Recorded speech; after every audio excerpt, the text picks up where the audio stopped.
welcome back to Undercover Dumpster Fire. We got a special episode here with Jason Andrews from the What's Thin up, Line guys? Rocks. Yeah, Jason, hey, you do so many good things. I just want to give you the space to introduce yourself. Tell us what you're working on. What you doing?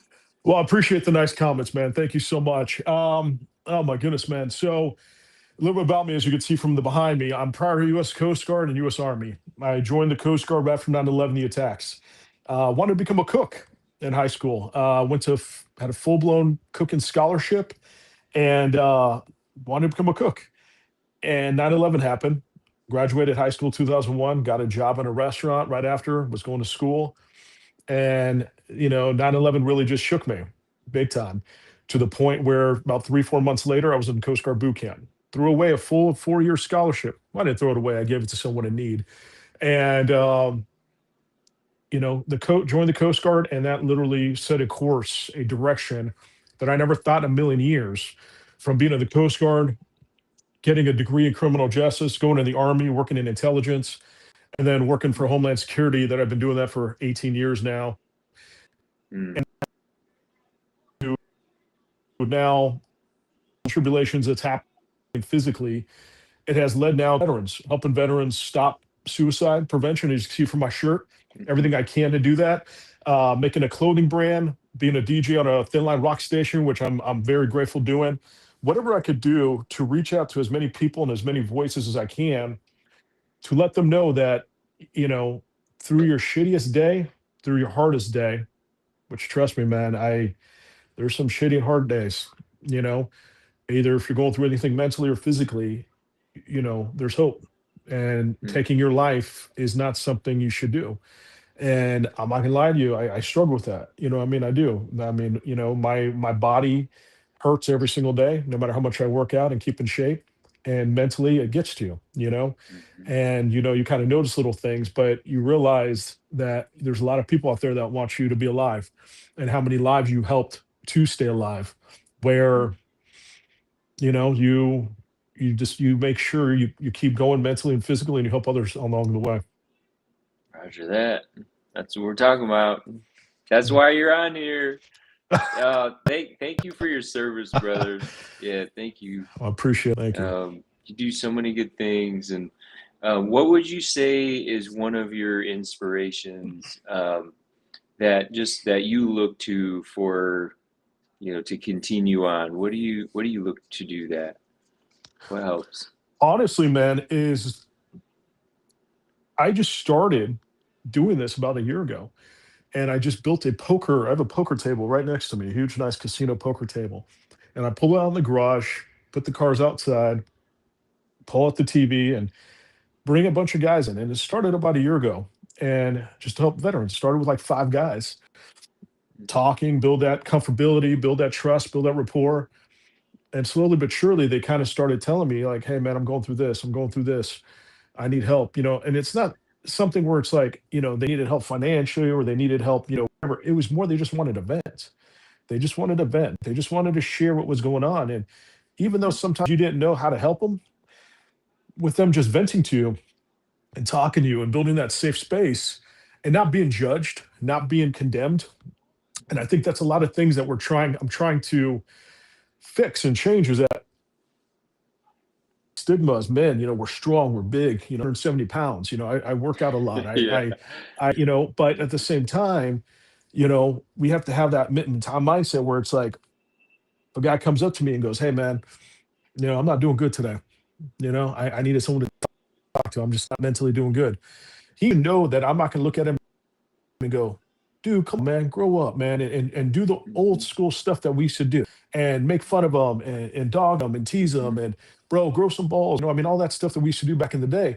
Because, back in the day, I feel that was the big stigma with mental health. And now I feel like, man, just because I'm talking to other dude here or whatever, and be like, hey, man, I'm not doing good. This is what's going on with me. This is how I'm feeling. Knowing that dude is not going to judge me. He's not going to criticize me. He's not going to make fun of me. He's especially going to go tell other people. It's just between us, whatever. And I have this mindset. That's it. It doesn't go out, nothing. It doesn't go to anywhere. And Cool. and whatever we can to do to help. I mean, I get phone calls all the time from people at 1, 2 in the morning, man, they got a gun towards their head, and I'm right there. I'm right at their house, no matter what time it is, and be like, hey, man, let's talk. Give me the gun. Well, let's talk. They need, man. Sometimes they want the attention, they want the vent, they just want someone knowing that they're there for them. And Mm-hmm. I've gone through it. I've been on both sides of that phone call, you know, and I think that's Yeah. my greatest purpose in life, no matter how long I'm on this planet, is do whatever I can, man, to stop this 22 a day. Yeah. It's too much. That's too. I'm not just talking about veterans. I'm talking about first responders. I'm talking about everything. It's just Mm-hmm. much. And I thought of everything I can. I'm like, okay, you know, started doing poker night. It got bigger now, And if anybody's watching this and you're the CEO of Costco, I got this one from. So every time I go to Costco, man, they're not there. Every time I got lucky and I scored this one, Yeah. and I need another one because it's getting too big. You can only fit like 15 people around this table, and last time we had like 20. Mm-hmm. And everybody's kind of squished, but it's great. But you know what I mean? It's just like that is like just my foundation. That is just I'm tired of seeing another veteran or hearing another veteran or from a friends or family, and you know. Today I got a phone from a buddy of mine, and his friend, his daughter, they found passed, and a Navy active sailor, and this, you could feel it already that it wasn't, and Mm-hmm. and NCIS and investigating it, but it's like, you just kind of, and it's like no matter what you're going through, no matter what type of day you're having, there's help. There's help, and where Yeah. someone can get on the phone with you in seconds. If it's 988, if it's anyone Mm-hmm. saying, "Hey, man, I got you. What's going on, man? Let's talk." Yeah. And that's why even with my clothing company, I was like, okay, I want to design something. So I have a whole mental health shirts, a mental health collection of All shirts on my right. on my clothing site. If you go to Mm-hmm. alphareadyco.com, that's Mm-hmm. alphareadyco.com. You go all the way down, and this is one of the shirts. I wanted to make sure that Mm-hmm. whoever's reading this or whoever's walking it, hey, this 98 number right here, right here. And it's like there's no excuse now for anything. And Mm-hmm. that's my purpose. Everybody has a purpose, everybody has something, and I just feel like that's my purpose. So Yeah. It's beautiful, man.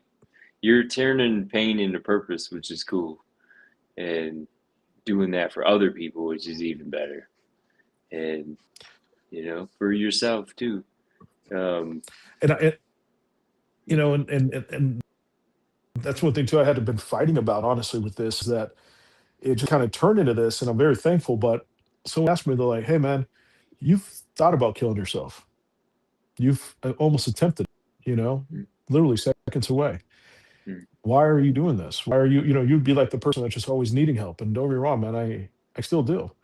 But when you're down there, when you're about to do that, mhm. and you wake up and you have friends around you supporting you, you kind of realize how, you know, you're worth, what you're Yeah. worth. And you want to share that with others, where it's like, everybody has worth, man. Look at you. Look what you're doing. Look how kick ass you're doing right now. You know what I mean? And you have worth, bro. You have worth, man. Yeah. And everybody that's watching this, all your listeners, everybody, they all have worth.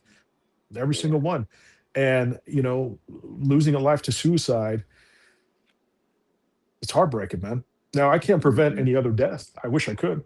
I can't prevent car accidents and Mhm. anything else, but you can prevent suicide. You know, True. you really can. And whatever we could do to stop that. So all your listeners, if you guys are listening or watching this, Mhm.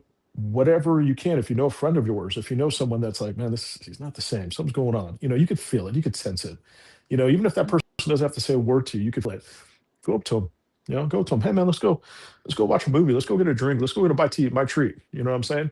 And Mhm. sometimes they won't, especially someone in that situation when they're going through a lot, you never know their financial situation. You know what I mean? And that's why a lot of the times, like for the poker nights, man, I buy the pizzas, I buy the beer, I buy all that stuff. Who cares? You know what I mean? Who cares? And even when I take a buddy out, man, I'm like, hey, let's eat. Oh man, that's cool, man. I don't know. My treat. Come on, man. What do you want? What do you want? Let's go Chili's. You want fucking Applebee's or Texas Roadhouse? I Mhm. don't care. Let's go. My treat. Let's go fucking get a Mhm. steak. Come on, let's talk. Mhm. Because you could feel it. You could tell. You know what I mean? Yeah. And sometimes that's all I need. That's all I need is just a guy Mm, time. You know what I mean? Just to be like, hey man, this is what's going on in my marriage, family, being a veteran, my pain, my disability, my mental health. A lot hmm. of the times, man, you just need a vent, talk, and share with you. So Yeah, that's great. Well, and you're paying attention. Do you feel like your role in like I, s- I'm curious if you see a connection between situational awareness and then how that relates to what you're doing right now, like helping other people.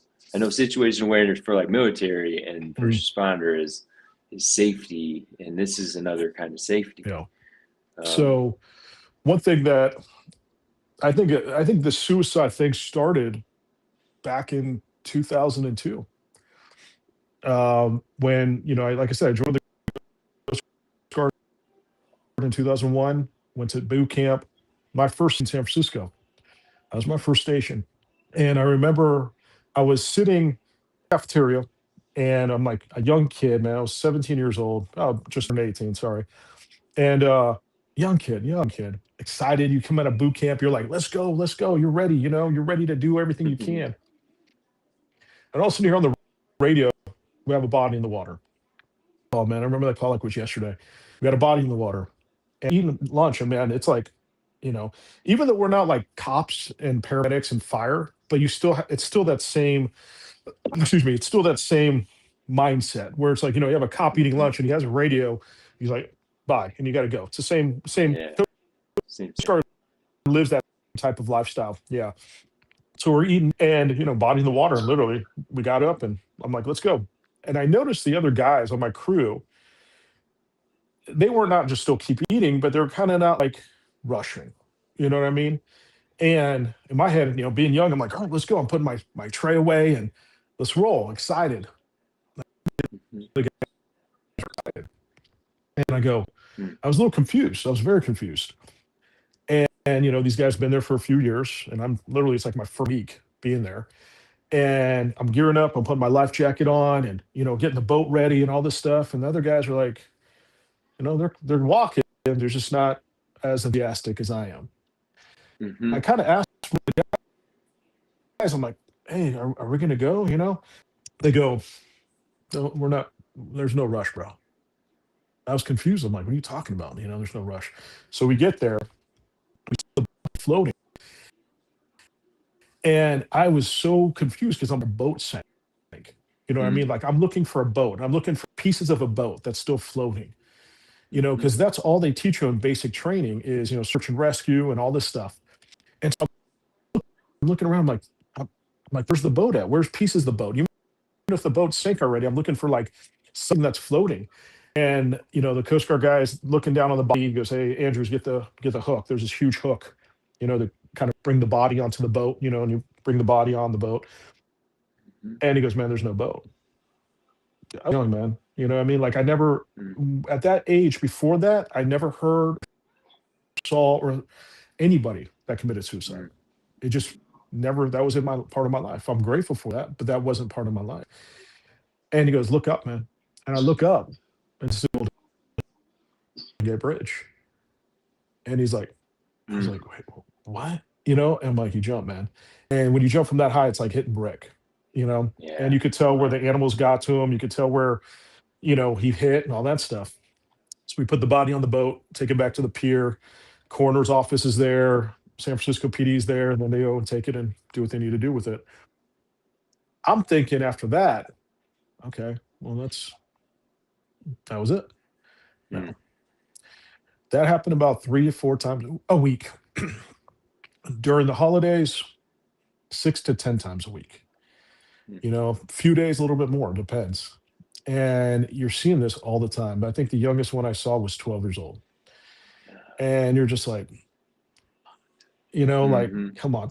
And I know they've done everything they can. They put up signs, they put up nets, they did everything they can. But the nets is just you jump on the net. It gives you that few seconds to kind of go, wait a minute, do I want to do this again? Do I still want to do this? If you do, you could mm, still roll over and keep doing it. You know what I mean? It just mm. gives you that second chance option. But Yeah. I think that's the biggest thing. And then, being in the military, I've seen my own sailors and soldiers take their own life. and myself about to, and I think you kind of start realizing, you're like, well, here, what is going on? And then you start talking to more and more people, and then you go, okay, this is why. This is why we're too afraid to talk. We are afraid to say anything. We're afraid of the whole judgmental mindset where it's like, he's going.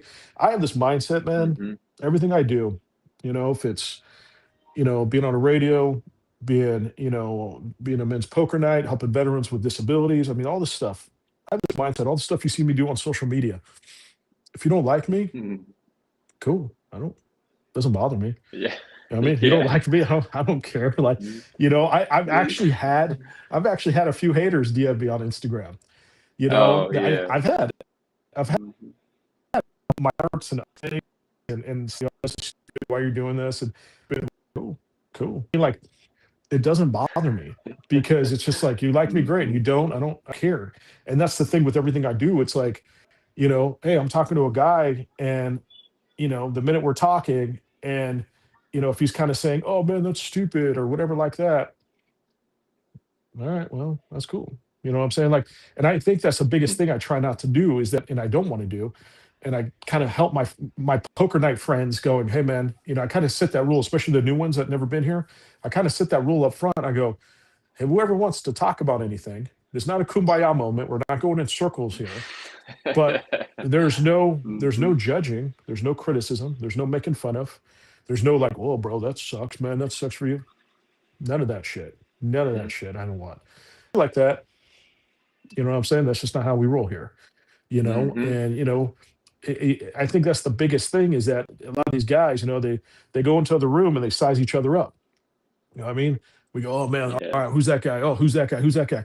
Man, I go into another room. I'm like, cool. How many people can I be friends with today? You know what I mean? Like, Mhm. who would be a cool friend? All right, oh, that guy would be cool. That'd be cool. I think everybody would be cool in this Mhm. room. Cool. Heck yeah. Let's go have a beer. Let's laugh. Mhm. Let's joke. Let's watch a game. Let's go shit. You know what I mean? It's just that don't that whole size of nah, man. Yeah. When you and I think that whole like mindset where it's like, I'm gonna size you up. I'm gonna go and oh man, if you get on my bad side, I'm gonna kick. When you've gone through so much shit and you've done so much shit and you've taken people's lives and you've shit, you got to realize you don't need to size up anybody. You know what I mean? Mhm.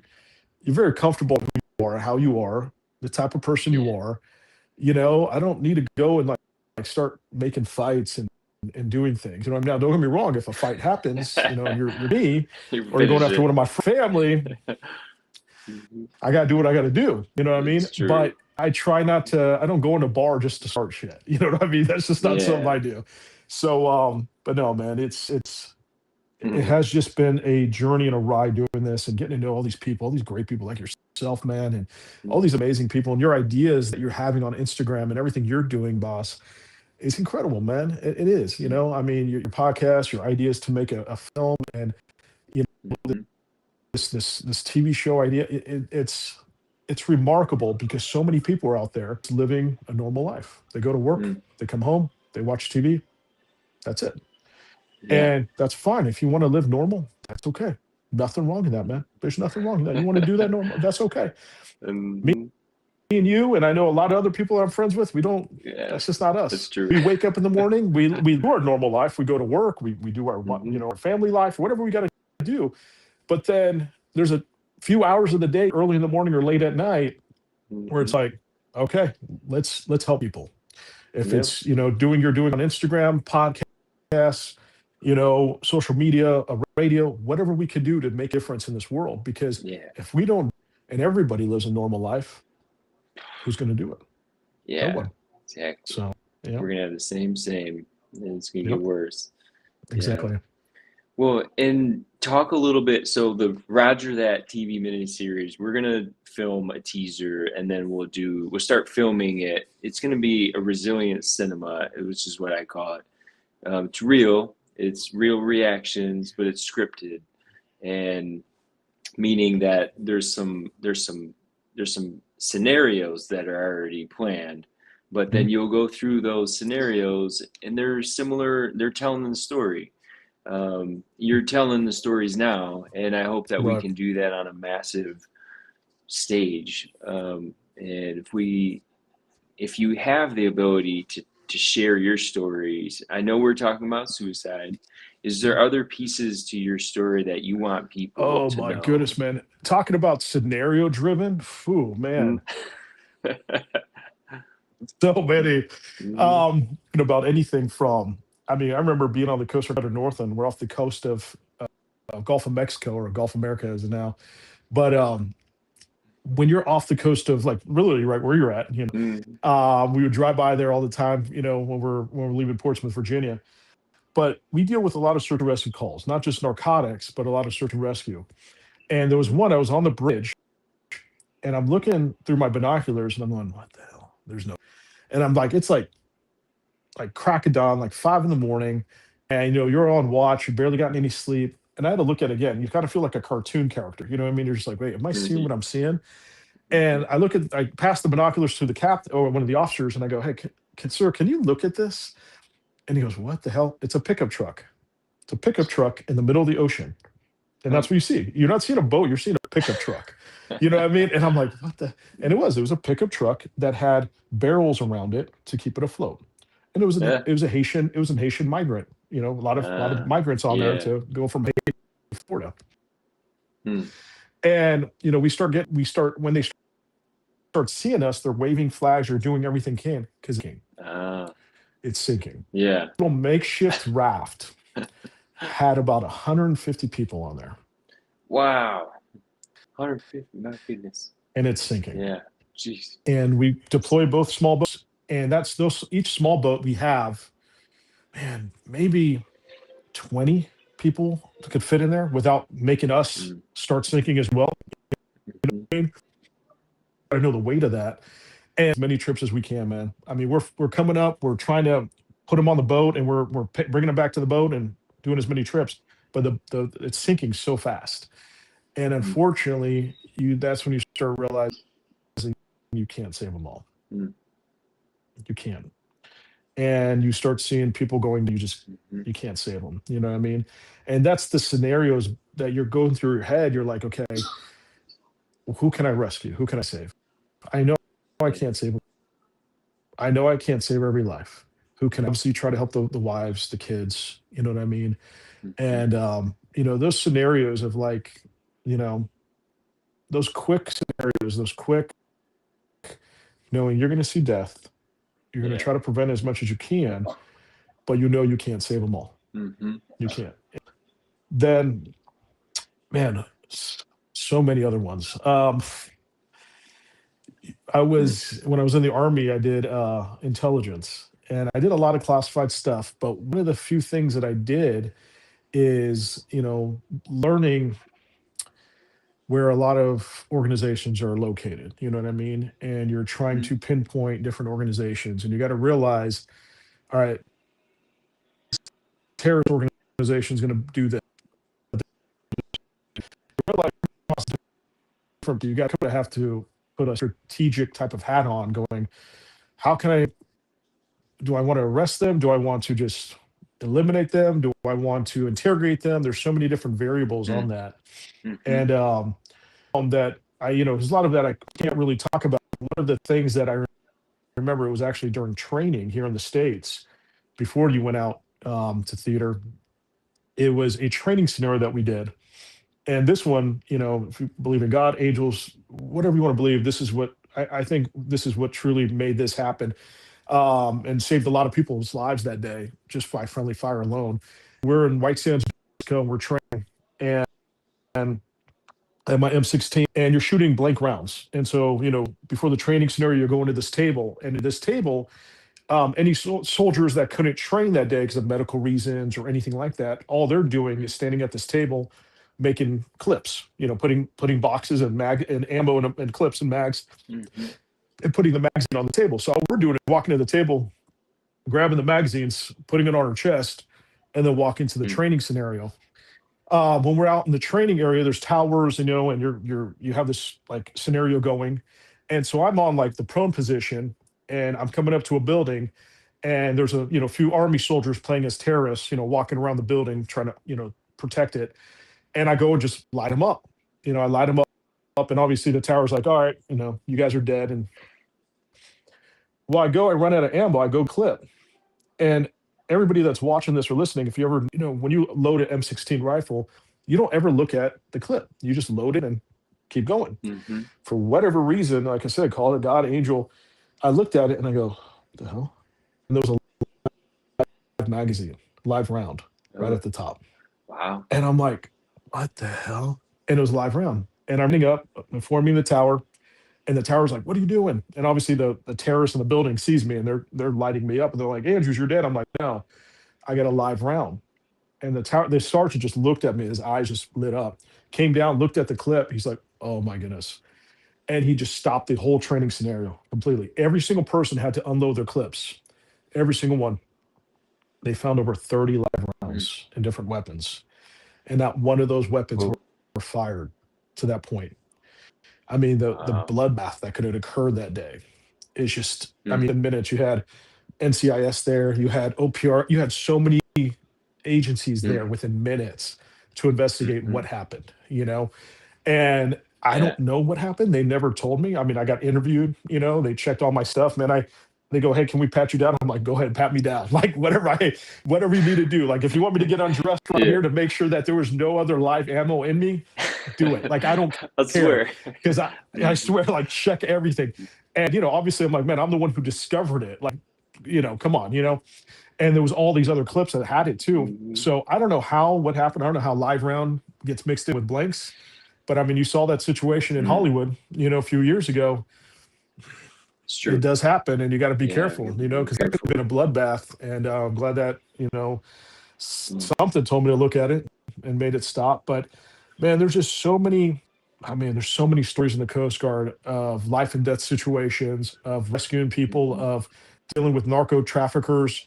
So many things that, I mean, I could just waste probably about 5 hours on your podcast just telling every single story. And there's pictures of me right here in the newspaper with kilos of cocaine in my hands and things like that. And what you're doing in this TV show that you're making and the scenario based thing, there's nothing like that on TV right now. There's not.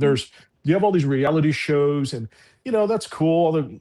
All the other like reality shows, not so much game reality shows, but more like, Kardashians and all that stuff. And that's cool. But when you're having a reality show with first responders and military and putting them all together and say, let's see what you got. Let's see what your training has done.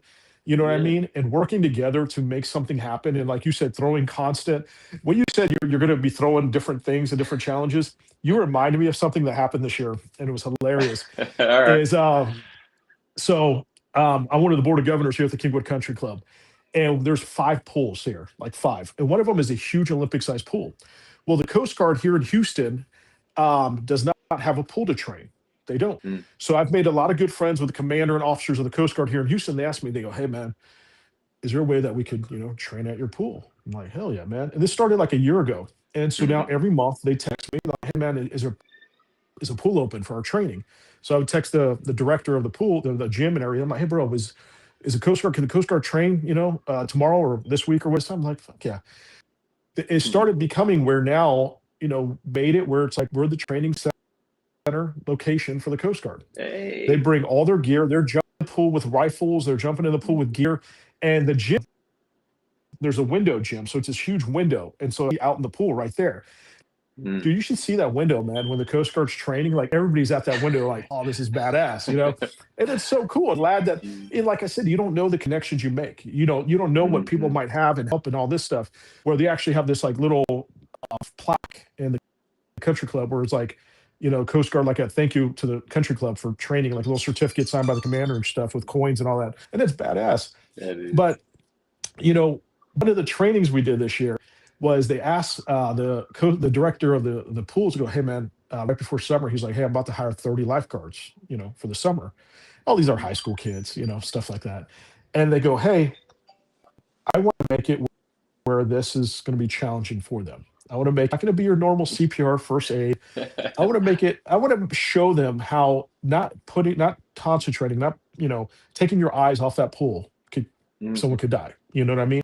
Especially the infant pool. There's an infant toddler pool here, and it's like 2 feet. You know what I mean? And so like whoever's a lifeguard there, it has to be just like, their eyes glued to that. Because nothing wrong against the parents, just not a lot of parents are paying attention. And Kids are at the toddler pool. They think, oh, cool, okay, they're fine. Now the lifeguards got them, and it's like, dude, No, they watch your don't. kids. Watch your Yeah. kids. Like, So, I'm holding my all the time in that pool. Like, you're not going anywhere at all. Sorry. yeah. That's another preventable death is kids in pools. Like, that's such a It's preventable true. death right there. But Mm, so we're like, all right, let's shake it up. Let's change the game a little bit. So I brought in a good friend of mine, a real Army drill sergeant, and then I brought in the Coast Guard. And one of the guys on the Coast Guard, I'm gonna give out being one, Shirley. He is drill sergeant right now, company commander in boot camp in Cape May, New Jersey. And man, these two guys, ooh, the way they talk to these kids, they went at them, they made it like boot camp from the minute they walked on that thing. They made it. I mean, they just were just like, and we gave them that warning. We gave them that warning. We didn't do it surprise. Like we told them, hey, this is going to be a boot camp type of training. Well, all these kids are in high school. They've never gone to basic training, so they don't know what to mm. expect. If you go down on my Instagram, like way down, you'll see the drill instructor. If you watch the video, All right. it's hilarious because you see Mm, them like yelling at these kids, and just getting in their face, yelling, all that stuff. And these kids were like, sorry, yes, sir, and sh- running and all this. It was insane. But during the rest of the training scenario, I mean, we had different stations, so they would rotate. So every 30 minutes was CPR one station, first aid one station, and then that's when they were in the pool doing rescue swimming. So every hour we mm, rotated. Well, at the end we did scenarios. Okay, we had one of the Coast Guard guys act like he was drowning, and whatever the scenario mhm. was. Well, these kids started kind of, because no one would call 911. So it's like the Coast Guard guys yelling, "Who's on 911? No one called 911." Blah blah blah. So these kids are smart. They started going, okay, and I'm going to give you a piece of advice when you do your TV show is once people start realizing, okay, these are the scenarios, they start planning ahead. Yeah. So Think the ahead. kids started huddling up, going, okay, bro, you do CPR, you do call 911. Okay. I mean, these kids Mm, are like up next scenario. They're already planning ahead. That's not how real life works. That's just not how real yeah. life works when it comes to a emergency situation. And Mm, so one of the Coast Guard guys overheard this, and he's like, so he told the other Coast Guard guy who's running the show, and you just see him go, oh, okay. And dude, I was dying. We're trying to be professional. I'm trying to like not laugh. I'm trying to be one of the instructors, but inside I had to turn around because I was dying laughing because the way he talks and how he is, it just reminded me of boot camp all over again. And then he goes, oh, okay. You kids are planning an emergency scenario. You guys are already planning ahead. Oh, mm. okay. You guys think you're so smart. Okay. Guess what? I'm about to throw in some stuff you didn't even see coming. And he did that. He just like the training scenario would go on, and then he'll throw a nurse in the pool. Oh, he's drowning. Oh, that guy's drowning too. What are you gonna do? And you see these kids go, Chaos. oh shit, what do we do? Yeah. What do we do? And it was Yeah. just, oh, it was Good. great, man. It was great. It's like what you just said right now, change it up. I'm just reminding me of that. I'm like, and then you're not having high school kids, you're having real first responders and military and veterans going, oh Mm, shit. Okay. Like, like yeah, you're we gotta changing fix this. this. Oh Mhm. man, it's gonna be. I'm excited, man. I'm Be excited, good. and if that opportunity comes my way, I'm going to be very humbled and excited to, Yeah. make this happen for you guys. So, Yeah. No. Well, just consider yourself in there, Jason. This is good. And I can recognize, I always say real recognizes real. yep, And I think that there's certain types of people that can educate but also be approachable, and what you already do in real life speaks for yourself. So thinking about the next summer, we'll make some plans and we'll figure this out. We'll I'm launch excited, this man. thing, I'm and excited. I'm gonna, Whatever. yeah, yeah, let's do this. I'm gonna put some. I do a lot of attracting, um, and I say that it's kind of Well, like you're a good looking manifest. guy too, man. Hey, so I'll put this out there. I'll put this out there. I want to see this on Vet TV That'd be as awesome, dude. as one of Hell those yeah. things, because people are around the world, and you can probably speak to that more than I Mhm. can. But I just know the people that I really care about are the people that serve first, Yep. and their family members, and then everybody else too. But those people are the ones that we're doing this for, and we give them a voice, give them a platform. And if there are other people, there's a lots of them. But if there are others that are hearing this or that that want to have some time and space to share, whether it's in this podcast or it's on the show or there's other productions too that are in the works, then let me know. Shoot them my way. I'm telling you, man. I mean, just there's so many people, veterans here I know, and then first responders that I've been able to get to know daily at my normal job, but at the same time, on the Thin Line Rock Station, all Hmm. these guys are all first responders, and they all have just Right. stories and incredible stories that they I say. do. But and all your, Mhm. if, any Hollywood producer, any director that is watching this right now, listening to this, look on TV right now because there's days, man, where I turn on the TV. Like, man, what do I want to watch? I need that hour, 2 hours just to chill Hmm. before I go to bed. And the streaming services now, I mean, you could just find anything anytime. I could watch the 8 o'clock Yeah. news at 10 o'clock at night if I wanted to, you know. But one True. thing that I realized, and I'm like, Mhm. man, yeah, don't be wrong, man. You got cops, you got, the camera shows that I watch into. You got all kinds of great things. But all the cool reality shows, that, you kind of go, okay, this might be cool. After like the first episode, you're like, oh, that was stupid. You know what I mean? You kind Yeah. of turn to something else. All the Hmm. producers, everybody that's in Hollywood, everybody has that power to make this happen and to make it Hmm. big and put it on not just Vet TV, but all kinds of other, TV Yeah. studios and streaming. This show right here that he's talking about is something that's never been done before. And it's Mhm. something that I could see a huge hit because you're going to hit veterans, you're hitting first responders, you're hitting everybody that has a certain type of training and people that are going to root for that person to, Yeah. help them or root for them, or if it's a contest or whatever you're doing with this.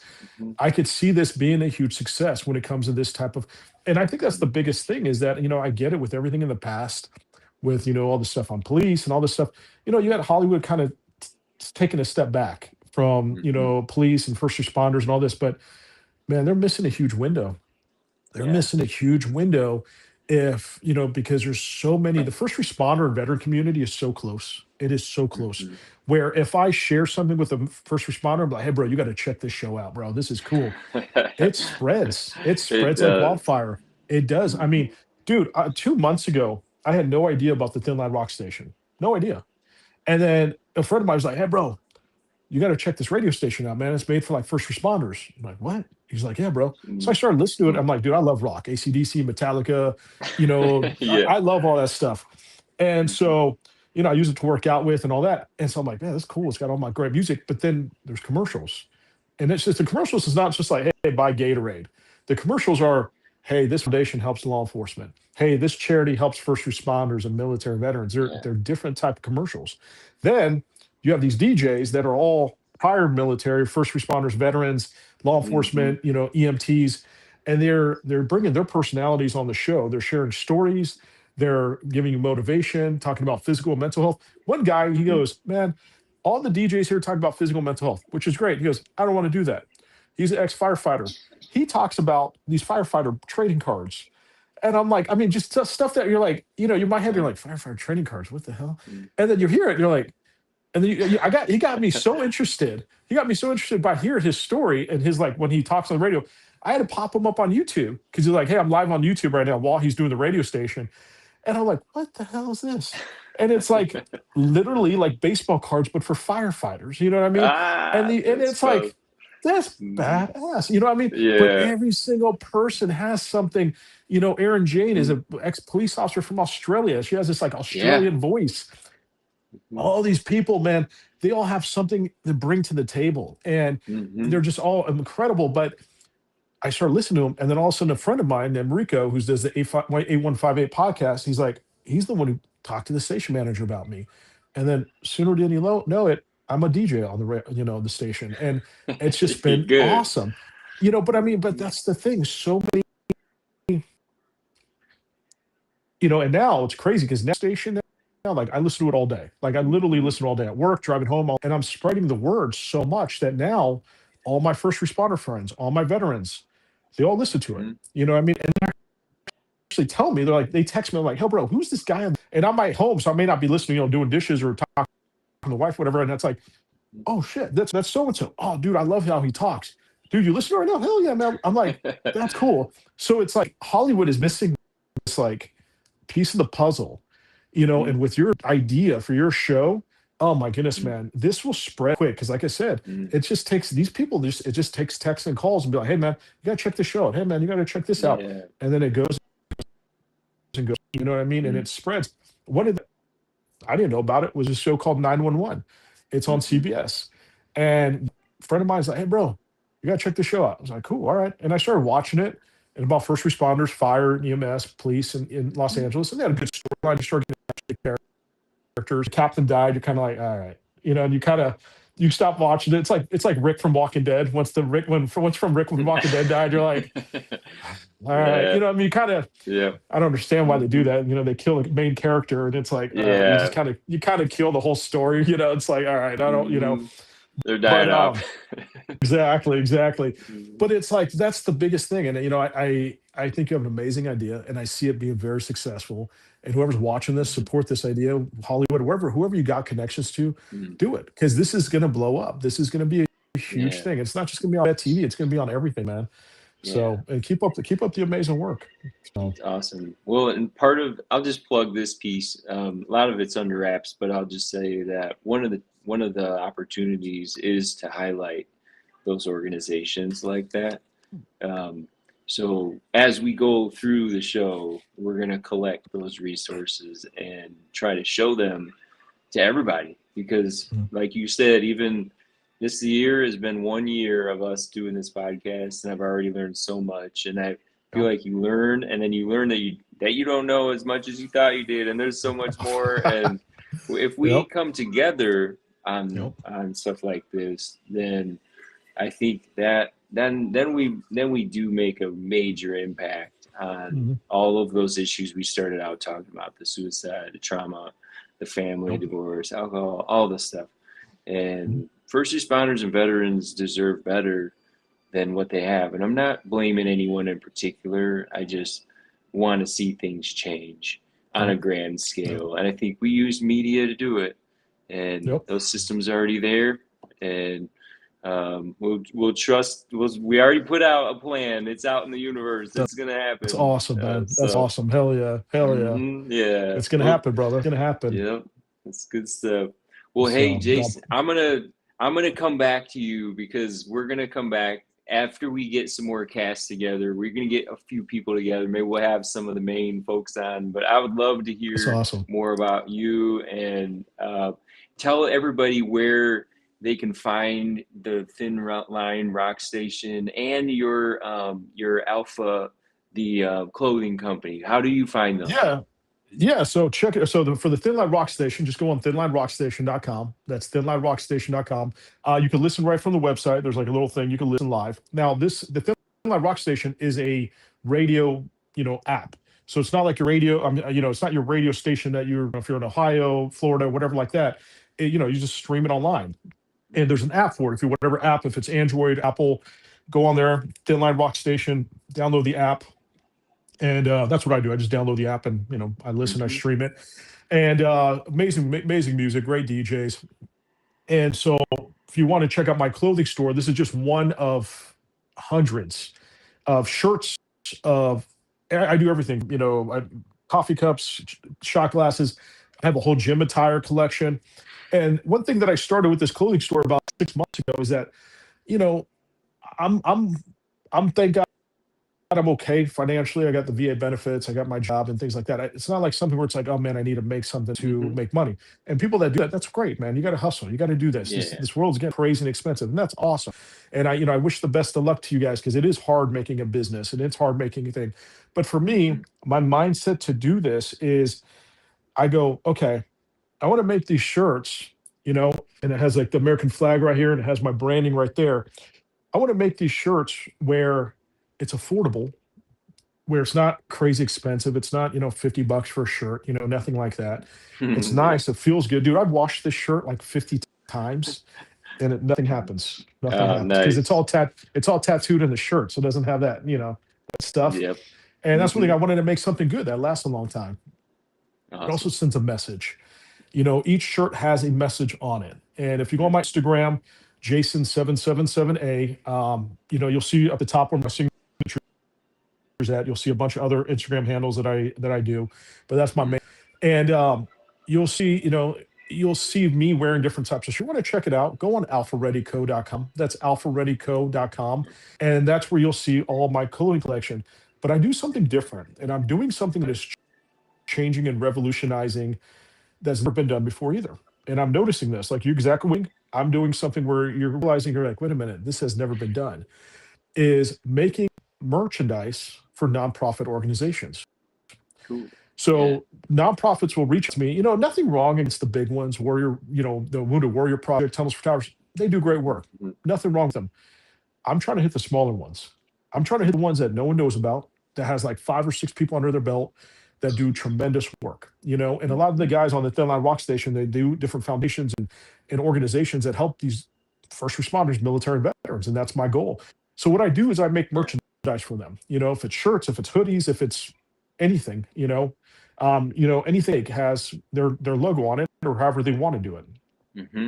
So then not just it's affordable for them and anybody else that wants to support that organization, but then I give them 50% of the profit at the end of the month.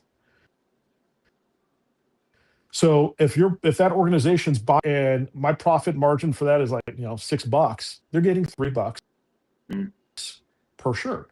And at the end of the month, I, go online or whatever website or whatever thing they do donate, I donate that money to them, and I put a note on there, hey, this was donated by Alpha Ready Co. This was your profit for this month, Cool. And sometimes it's a couple hundred, sometimes it's, 20, 30, depending on how many sales they got. You know what I'm saying?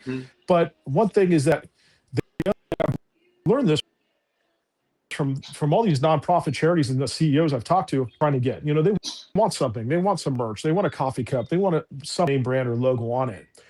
A lot of these merchandise companies, they have to buy like 100 of them or 200 to get a decent price. Me, you could just buy one thing. That's it. Awesome. You know what I mean? And here's the best part. It's coming from San Diego, California. The warehouse is in San Diego. My buddy owns it. And so it's coming from there. So you're not waiting 2 months. You're waiting a week, a couple days. It's not Amazon, not next day, but a week and 2 days max to get something. Yeah. You know what I mean? Close enough. But it's not months. It's not coming from overs or nothing like that. So, but a lot of these nonprofits, man, they're just like, hey, man, I could use this. I could use this. I'm like, yeah, let me create it. And I kind of, sometimes it's very basic. If they just say, hey, I want a little basic logo, very basic, that's cool. No big deal. But one thing I've learned is I use creating these things and creating this merch that you see and creating things for my own clothing line as a sense of therapy, as a sense of therapy. Every veteran has, a first responder has like therapy, if it's pottery, if it's art, if it's something. Mine is making designs and making something cool to put on a shirt or a coffee cup or something. And so then the station managers of the Thin Line Rock Station reached out to me and they go, hey, we're having issues with our store. Can you help us out? I'm like, hell yeah. So I started taking over of the Thin Line Rock Station shop. So if you go on my website, you can see merch for the Thin Line Rock Station. And I kind of went to town. They gave me all their logos, and I kind of went to town and I made some leggings. And half the leg of the leggings for women, for the gym, is like the Thin Line Rock leggings, where it's like, each responder, military and all that stuff. And then half the legging just has the branding on it. But it's funny because I looked at these and I'm like, these are badass. These are cool. Like if I was a chick, I would wear this. This is badass. And like a few ladies on the rock station are like, how do you make that? I go, I don't know. I just kind of like went to Canva, just kind of did some creative stuff and kind of made it around. And, but some of the stuff is basic. Some of the stuff I kind of use my imagination on, let's make a little bit creative on this, a little different. And so dude, man, I have nonprofit organizations. Probably, and every month I do a nonprofit that I feature. And so this month is the Rosie Network, Rosie the Riveter, and they do female women entrepreneur help veterans that are trying to open a business. So a lot of their merch is more female rated. Same thing. I kind of went to town on the leggings and purses and little things, use my imagination to create something different. And they get 50, not just, so when it's a charity month, they don't just get 50% of their profit of their merch, but they get 25% of the entire store. So they're double dipping if someone buys something in the month of December, then come January, a new nonprofit comes in, but their stuff is still on my store. So like Yeah. today, I had someone buy a sweater from a charity I had 2 months ago. So at the end of this month, I'll just send them the 50% profit of, of that purchase. You know what I mean? Mm-hmm. So that stuff it's like constantly every month. They know where to get their merch when they need it, but at the same time, they know, if it's something small or big, they're getting something money from me if someone buys their merch at the end of the month. Yeah. And it's awesome, man. And I'm still starting out, man. Like, like you said, you started the podcast a year ago, and everything starts off slow. You know what I mean? Mm-hmm. And there's some months where I'm donating $100. There's some months I'm only donating 40 or 50, depending on the sales. And there's some times where a few days where no sales, and a few days I'm like, holy shit, okay, a few more sales than normal. It just depends, But you allow me to show these merchandises and this clothing attire. I appreciate it. But one thing I've learned in life, though, is that you don't give up. I've Yeah. I've I've never given up in anything in my life, no matter how hard it is. Mm-hmm. And a lot of people are like, well, if I don't make any sales in week one, I'm going to stop. Why? Why? You know what I mean? Yeah. Like you I know what keep you going. mean. If I don't have any followers after week one, dude, there's a video I Right, watched whatever. on Yeah. there's a video I watched on the creation of YouTube, and the four guys that created YouTube, they had one video uploaded in like 2 months. And there's a video, someone videotaping them, these four guys talking. And they're like, bro, we only have one video uploaded. Like, what the heck, man? I thought we were going to have like tons of video. No one knew what YouTube was. You know what I mean? So it's like, no one knew Mm-hmm. that. So having one video for these four guys that spent all this time creating YouTube, it was disappointing. You know what I mean? It was disappointing. Yeah. But look at YouTube now. Oh my gosh. You know what I'm saying? Yeah. Look at Here YouTube we now. go. Yeah. You know why? Because these guys didn't stop. They didn't quit. They didn't throw in the towel. They're like, no, let's keep going. Let's keep going. Yeah, exactly. Let's keep going. Amazon, That spirit. dude, Mhm. Jeff Bezos, he sold, I think, one book in 2 years. One book. I watched this documentary, and people, they go, because he started off selling books. And he goes, you sold one book in 2 years. Like, how come you didn't just quit? And he goes, I don't know. I just wanted to keep going. Like, and look at Mhm. Amazon now. He was meant to You do know what I'm it. saying? Yep. Mhm. And one last one, I remember history books. I think it was Colorado, where it was a huge huge mine, back in the Western days. And this Western, gentleman bought a mine, you know, and he's got diggers digging for gold, and they're digging. 2 weeks go by, nothing. Mm. So he's like, well, this mine is empty. There's no gold in here. So he sells it to one guy. He's like, I'll buy it off you. And he sold it cheap. It was like, dude, there's no gold. You're going to waste your time. He's like, no, man, I'm going to keep going. One day, exactly where he stopped, and struck the highest gold count in history. That's And it's cool. like, it teaches you right there, Mhm. don't stop. Yeah, Don't. You shouldn't may stop. feel like, you may feel like, Mhm. well, no one's watching me. No one's buying this. No one's listening to this. No one. Mhm. Don't stop. Yeah. You might have to change things up a little bit, Yeah. It's but don't always. stop. Yeah, You keep it going. You keep it going. So Mhm. That's a great advice. Thank you, Jason. I appreciate it, brother, man. Hey, this has appreciate you, been man. this has been a pleasure. I look forward to introducing you to the other host of this podcast who's not on here today, Matt Pitcher. No, don't worry about And it. we'll give him some crap next time he's on here. He's a cop and I'm a fireman, and so I have to give him crap. But, I love it, man. Dude, I yeah. see you as a fireman, bro. I just see you as a fireman, bro. Yeah, it's still in me. So, I haven't been riding backwards in a while, but it's still there. And dude, I love it, brother. I love it. yeah, And it's so funny, dude. If I've talked about this in other podcasts and other things. A lot of people, they go, why'd you go into law enforcement? And I go, because when I was in Coast Guard basic training, you have to take firefighting class. You just have to. It's not like if you It's want true. to. So it's one day of a firefighting class, and you're in the engine room, and they light the thing on. So there's just fire. It's a training center. You know this. Everything around you's on fire, and your mask. You have all this stuff. And I was a nozzle man, bro. I hated that thing on my face. I hated it. Like, I hated it. I was going in the water, and I'm just like counting down till the training was done. Take this off my face. And the guys who were excited, the guys who were like, man, I want to be a firefighter, because there's firemen on the ship and all this stuff, that's your job. And I go, nope, I'm good. Like, I'm good. I lifted it up, and I'm like, I'm good. And, some people could do that, man. Some people, like, man, just having that thing, like I felt like I Mhm. couldn't breathe. Like I just, and after that I go, all right, well, I guess I can't be. I went into law enforcement, and that's it. So, Here we but go. Yeah. I have mad respect for firefighters, man. I have mad respect. Every Uh, time we come across the scene, anytime, man, I have mad respect for you guys. You guys do mhm. so much. And I mean, look at 9/11. You know what I mean? You see Mhm. these firefighters running into these buildings. They look up. Not one time they thought, I'm going to come out. I mean, they Yeah. knew they just had a job to do, and Mhm. that was it.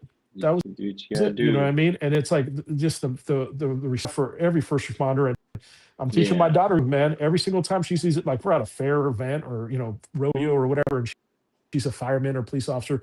Man, I go up to her, I make sure I go say thank you. Go say thank Mhm. you. I know you like watching Spider-Man on TV and all the cartoons and all the superheroes. These are the real superheroes. These are the real Mhm. superheroes right here. And she gets Yeah. done, man. She walks back to me, little booths full of like law enforcement and fire, recruiting stuff.